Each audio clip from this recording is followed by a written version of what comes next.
It's time for a story. Let's do a story.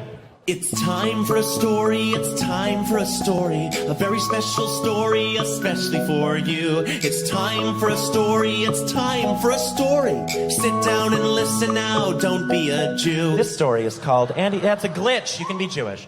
This story is called Andy the Frog, featuring long and convoluted similes. And I'll warn you when one of those long convoluted similes rears its old head. So here we go. Once upon a time, there was a frog named Andy. Andy lived at the Patton Park Pond and had never hopped anywhere else in his entire frog life. He had three best friends. Millie, who never left her lily pad. Billy, who was always hopping mad. And Roger, who was arrested for possession of tadpole porn.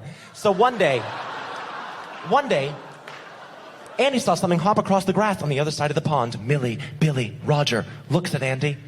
Across the pond stood the most beautiful frog Andy had ever seen. "She's gorgeous," said Millie. "She's beautiful," said Billy. "Bit old for my taste," said Roger. Classic Roger. And then she was gone. "I need to go find her," said Andy. "I need to follow my little frog heart." So Andy followed the beautiful frog's footsteps into the forest. He then came across a turtle. "You can't pass," said the turtle. "Please," said Andy. "No," said the turtle. And this is the first long convoluted simile. Then there was a rustling in the bushes, and like a man who had been shot in the chest with a rifle, the turtle was shot in the chest with a rifle.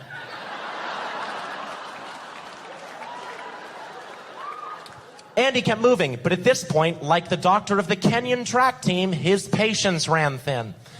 Andy kept moving. He then came across a giant crocodile, and the crocodile began to chant. "I woke up this morning and I sat on a log. I opened up the menu. The menu said frog." Andy said, "No, please let go of me. I can feel myself dying. You're ripping out my insides. I'm never going to find her, am I? There's no God, is there? Fuck! The end. So, it's the end of that story. Oh.